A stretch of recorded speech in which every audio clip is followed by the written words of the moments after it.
how do teams evolve through the stages? So usually it's one person at a time. Okay, so you can't work with the whole team at a time.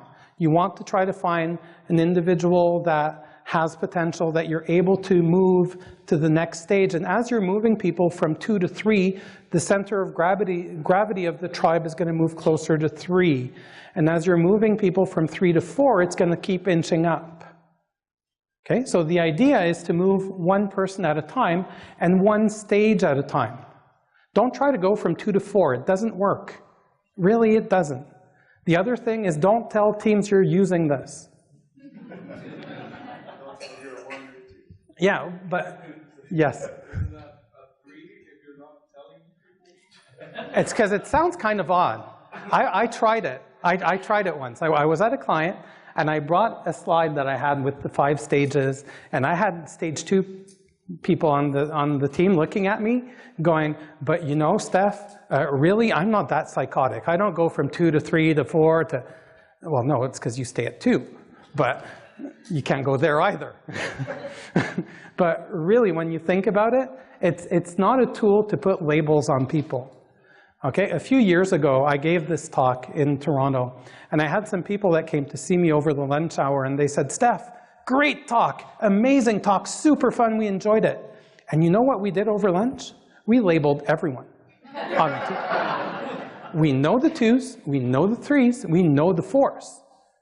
We're all good now. So I go, okay, so nice, interesting, what are you going to do about it? And they go, what do you mean, what are you going to do about it? You're a leader, right? They go, yeah. So what are you going to do about that stage 2 person? How are you going to help that person? What are you going to do about the stage 3 person? This is not about saying, you're stage 3, there's nothing to do with you, right? When I talk about one stage at a time, I have 2 stories. Story number 1, there was one of my clients, there was this project manager that turned into a Scrum Master, and he was, poor guy, he was really working with the stage 2 team. It was really, really hard to work with that team. They wanted nothing. They wanted to do nothing. They wanted to take 0 ownership, and it was completely.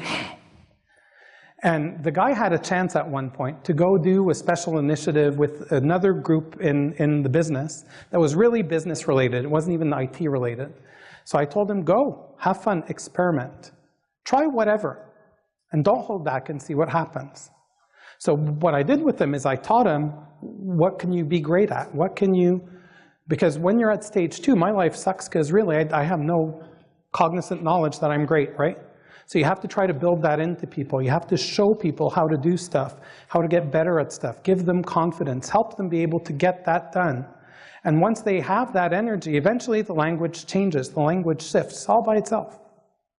So this person, after 3 months of playing with this business team, being able to try stuff, having a team that appreciated the efforts that he brought, he was much more engaged in his work. And one day I'm having a coaching conversation with him, and he says, Steph, I don't want to go back. I go, why? He says, because they suck. And that was literally his words, in French, but it was literally his words. Okay? And he said, I can't go back and do that now that I've seen something else. Now that I've done something else, and I know something else is possible, where I can use my gifts, use my talents, and enjoy myself. So there was a shift there for him. That was a shift from 2 to 3. You can see how his life, when he spoke about his team, his life really sucked. And he went from his life really sucked to now I'm great, because look at all these great things I'm doing with this team. So that's the story 2 to 3. Let's do a story 3 to 4. I told you guys about influencers before, and once I went to give a training in an organization, and there was this guy that was in the team, and he was one of the negative influencers on the team, but you could see even in the course, the guy had tremendous leadership. He just needed to be channeled. So we decided to do an initiative with that team, and as we started the initiative, I went to talk to him. I spoke to everyone on the team to try to get their feel about what we're trying to do and how they can contribute.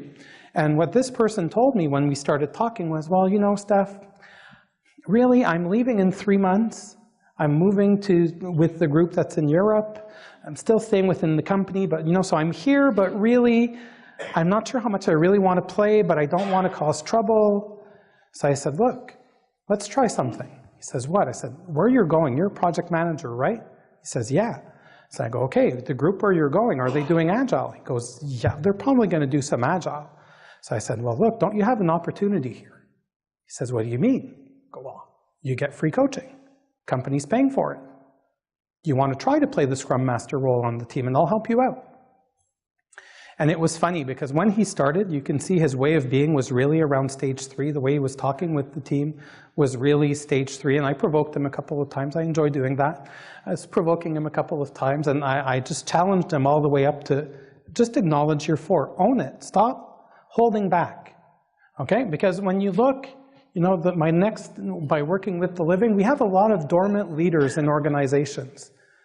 Okay? We have these leaders that have kind of given up. So I just gave him like a nice big shove, and the great thing is he stepped into it and he owned it. And after the 3 months, when he left, the day he was leaving the team, he was facilitating a retrospective. It was still we. It was still, we need to do this. We need to do that. We need, and you know, I almost looked at him saying, but you're leaving, but this is so beautiful. I can't say that. But you know, you can see he really took it to heart. And even his colleagues said, we never knew you had this in you. Just a quick note about those dormant leaders. You know, dormant leaders are those people in organizations that do have a lot of leadership. If you look at them outside of their office life, they do amazing things. They're the soccer coaches of your kids. They're the people that are security patrols in ski areas, whatever. They do all sorts of stuff where they have great leadership, but they come at work and they fall asleep.